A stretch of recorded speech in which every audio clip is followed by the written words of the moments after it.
Ukraine's President Volodymyr Zelenskyy has pushed back at suggestions that Ukraine could cede territory to Russia as part of a peace agreement. His comments come as diplomats and defense chiefs from the US, UK, and other European countries prepare to meet in London to explore what a ceasefire might look like and how to secure a long-term peace between Moscow and Kyiv. Let's bring in our special correspondent, Misha Jaiswal, for more. She's in Kyiv. Misha, tell us more about these talks taking place in London today. What can we expect?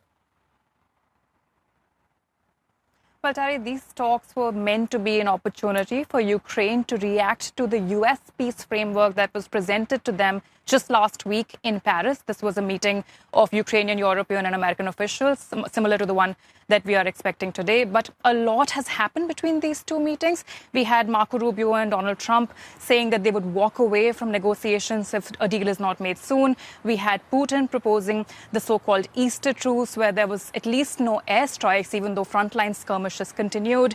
And we've had Zelenskyy now saying that there's no way Ukraine is willing to recognize Crimea as Russian, which was reportedly one of the conditions that could have been presented to Ukraine. Now, this meeting already we are hearing is a lower level meeting than was expected. Marco Rubio, Steve Witkoff are not attending it. Foreign Minister Andriy Sybiha from Ukraine is not attending it, as well as European delegations. So we don't know how much will actually come out to present to Moscow. But Zelenskyy has said that he wants an unconditional ceasefire and then he will negotiate in any format with Moscow. And this is really urgent. Attacks on civilian targets have really escalated. Just this morning, we've heard of at least 9 people being killed and over 30 injured in Dnipropetrovsk, hot on the heels of attacks that killed over 30 in Sumy and before that killed over 20 in Kryvyi Rih. Misha, how do Ukrainians see these efforts to broker a peace? How willing are they to make the kinds of concessions that we keep hearing about? Well, Terry, Ukrainian public opinion does seem to be quite in line with the Ukrainian governments. The government, of course, is drawing from that opinion. But there are certain red lines that polls show a majority of Ukrainians agree on. The first priority is security guarantees. They want Western allies or even American backstops to make sure that Russia doesn't do this again. Territorial concessions are quite a big topic as well. Ukrainians do not want unoccupied territories to be conceded. Russia wants to claim Zaporizhzhia and Kherson, for example, that are currently under Ukrainian control. Ukrainians say no way. They also don't want to identify or concede occupied territories as Russian, and they do not want to agree to demilitarization, another Russian demand, or the stopping of Western weapons. But it really does affect each person's experience and personal losses, what these opinions might be, which is exactly what we found out when we traveled east to ask people there who are living under constant fire what they would be willing to accept when it comes to a peace deal. A first meeting in a hospital in Dnipro. Тебя Василий зовут, так? А меня Алмаз зовут. У меня сейчас 2 ноги нема. Ты заметил, наверное, да? Побачил? Я побачив на стані. Теперь ты понял? То есть, короче, я, как ты лежал. Все то, что проходишь ты, я уже прошел. Vasil was brought here barely 5 hours ago. A mechanic, he was mobilized just last year to serve as a drone operator. Until a Russian drone attack. Я почувствував в грудну клітку сильний удар. Настільки, що я не встиг зареагувати вчасно праву-ліву маневру. He lost both his legs. On the next bed, 26-year-old Artem tells a similar story. He's worked as an army medic since 2018. He was helping evacuate injured soldiers after a strike when a second one hit. Виїхали, якраз грузили поранених і в пікап влетіли в Київ. І ті, хто був в пікапі, ті, соответственно, відразу померли. These men are among the 6,000 people who have had limbs amputated at Dnipro's Mechnikov hospital since the start of Russia's full-scale invasion in 2022. They have some of the strongest personal reasons for wanting the war to stop, but No one here trusts Russia's intentions. Рано чи пізно, навіть якщо вони і будуть мирні переговори, і мир настане, тобто прикриття вогню, то рано чи пізно, я думаю, рік, два, і знову все заново почнеться. Почнеться повномасштабне вторгнення, і він на цьому не зупиниться. Росіяни ніколи не дотримували своє слово. Вони там якби домовляться, але це не надовго. Вони знову будуть світ обманювати, нас також. Без викриття, без союзників я б систему не бачив. Almaz has volunteered at this hospital since it saved his life in 2023. He agrees. То, что они хотят забрать нашу территорию, забрать наши children, наших людей, наших всех детей, вот это вот непропустимое условие, наше будущее. То, что они бомбят, вот это неприемлемое условие. Коли тебя при разговоре перемирия начинают кидать, убивать каждого дня, это неправильно. Larissa lived under constant fire in her home in Konstantinivka. Авиаудар по Константиновке фабами, авиаудар по Константиновке фабами. She held out hope for peace for as long as she could. Будет смешно, но очень большие надежды возлагала на Трампа. Как он обещал, все-таки я думала, какие-то переговоры будут. У нас сначала была на Новый год война закончится. Я не знаю, как тут здесь, у нас в Константиновке. Потом начали ждать, а может быть на Пасху закончится война. А теперь у нас в Константиновке люди ждут 9 мая. Может, Путин на 9 мая остановится. But she and her mother are now on the move, currently at a refugee center in a theater in Pavlograd. It was impossible to stay home without doctors and a pharmacy. Her once thriving hometown, she says, is now a ghost city of abandoned dogs and cats. Самое страшное, что, возможно, даже что это билет в один конец. Потому что, возможно, что наша Константиновка будет как Бахмут. Соответственно, некуда будут. Но тут многие такие люди, которым некуда возвращаться. Larissa also has 2 sons on the front lines. She says those in Kyiv may feel differently, but for her, the war needs to end now. Хотелось бы, чтобы она сегодня, сию секунду закончилась. Давайте нам позвонят и скажут, что война закончилась. И мы даже поедем домой сразу поедем. Потому что, говорю, те, которые не знают, что это такое, не спят спокойно, они говорят до последней капли крови. Но это ж кровь может быть моего ребенка. Я не хочу, чтобы она была последней. Хочу, чтобы мои дети вернулись домой. Elia is waiting for her husband to come home. Russians captured Andriy more than 3 years ago, right at the start of the full-scale invasion. Someone from his unit managed to make one last phone call. Я почула, він сказав: "Зай, ми живі, нас взяли в полон. Саша со мною". І зв'язок обірвався.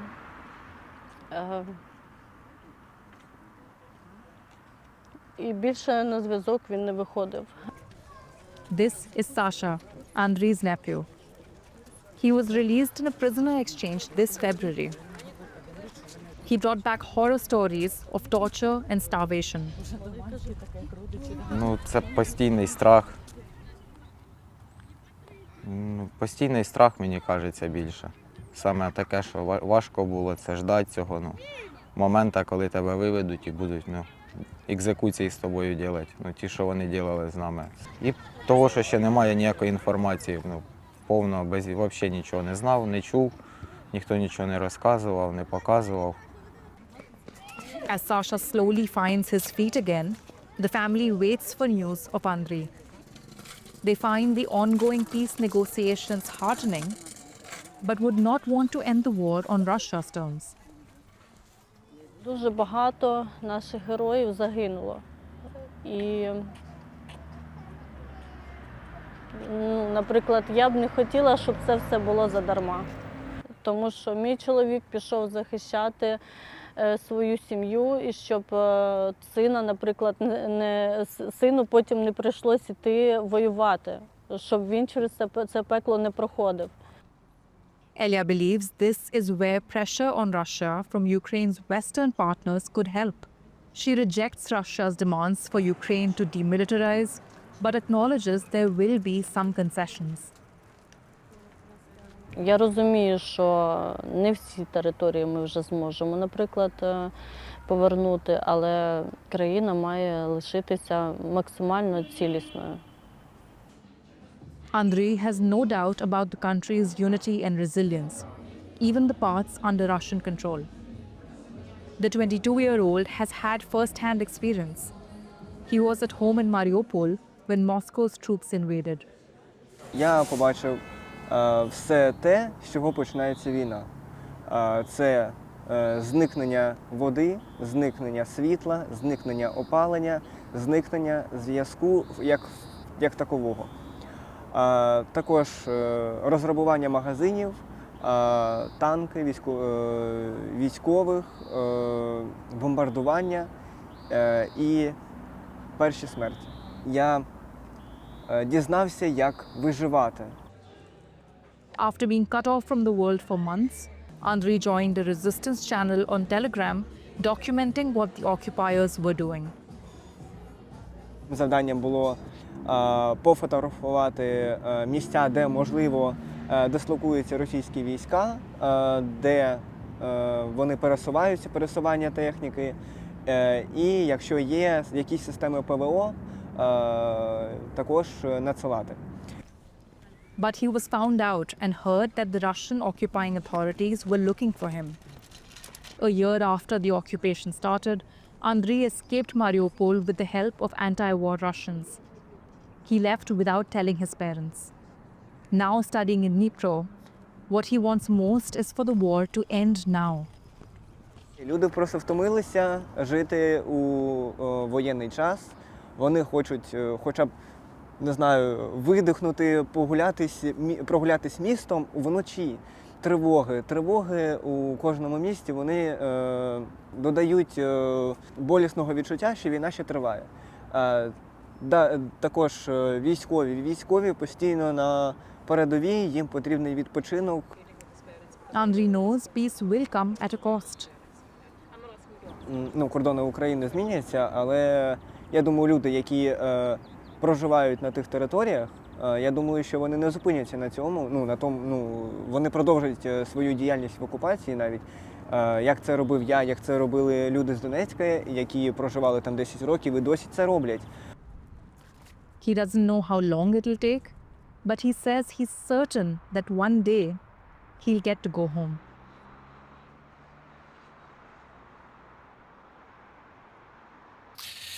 Misha, it's clear from your report that the war is taking a high toll on Ukrainians, but they are showing remarkable resilience. What are they hoping for at this point?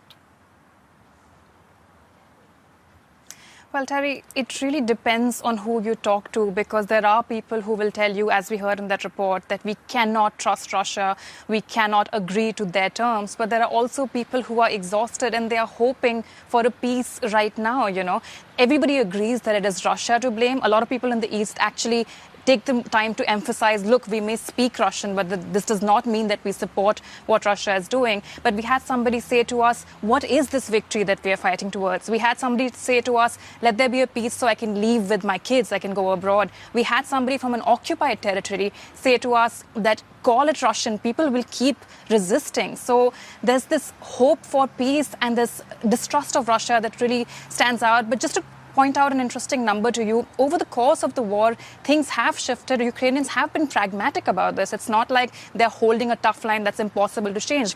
For example, over 80% people at the start of the war said no way to territorial concessions. That number has now, in March, dropped to 50% who say they are willing to postpone liberating occupied territories diplomatically at a later date. So clearly there is a will to negotiate, but there is also the suspicion that if too much is given over, this sets a really bad precedent, and that this would mean that Russia will keep pushing through and Russia will come back for more. Nimisha, thank you very much for your reporting. That was DW's special correspondent Nimisha Jajwa in Kyiv.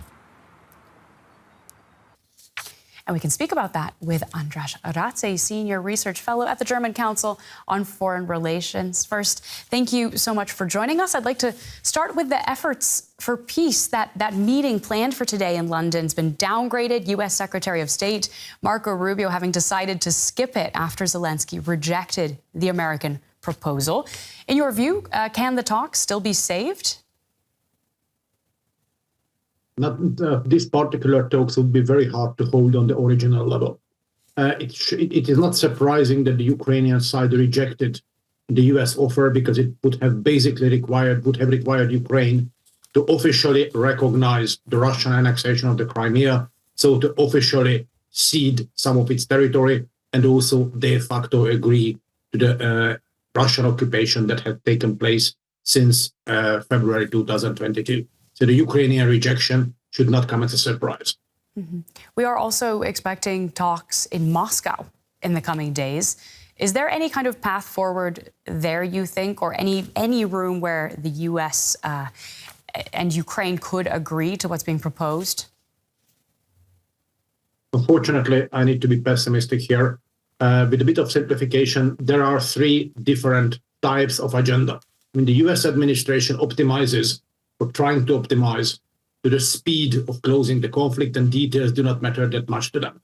Ukraine, meanwhile, optimizes on the quality of closing the conflict. So to prevent further territorial loss and also to gain some kind of a security guarantee. Meanwhile, the third set of objective, Russia is optimizing not on settling the conflict, but on winning the war. And bringing these three different sets of agenda to any kind of synchron is really, really complicated. So I do not expect any kind of breakthrough from the Moscow talks either. Russia will most probably continue the tactics it has been conducting already for a while, trying to win time. Meanwhile, its forces keep advancing on the battlefield, and its air force and drones keep pondering Ukraine's hinterland. Okay, so a very pessimistic outlook on both counts there. What about the Europeans? The question of whether they even have a say in these dynamics that we're seeing develop, that's been something that's been of great concern to them for months now. Of course they do. I mean, Europe, the European Union and the European countries combined invested more into supporting Ukraine in a financial sense than the United States did. And Europe has also upgraded its military support considerably. So even if the US decides to completely withdraw from the support of Ukraine, Europe still has a role to play with European support, including investment into Ukraine's own defense industry, which is nowadays producing some 40% of the weapons used by Ukraine. So yes, Europe does have a role to play. Europe does have a say in the outcome of this war. And even if the US withdraws from supporting Ukraine, I'm fairly confident that the so-called coalition of the willing will stay behind Ukraine and continue supporting Kyiv. But does Europe have the capacity quickly enough to really fill the gap that the United States could be leaving? One needs to differentiate here. When it comes to financial support, yes, Europe does have the money and can raise the money if necessary. When it comes to military support, the picture is more complex. There are a few high-tech systems, such as the Patriot air defense missiles or ammunition to the HIMARS long-range missile launcher, which Europe cannot provide, even though, technically speaking, could still buy these weapons from the US and thereafter ship it to Ukraine.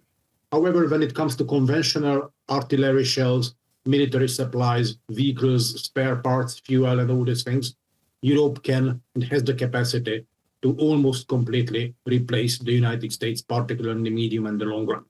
If it comes to the short run, if the US would decide to completely cut all types of support by tomorrow, yes, that would be problematic for Ukraine. However, even in that case, there would be no collapse. Thank you so much for sharing your insights with us today. We've been speaking with Andras Ratz, a Senior Research Fellow at the German Council on Foreign Relations. Thank you.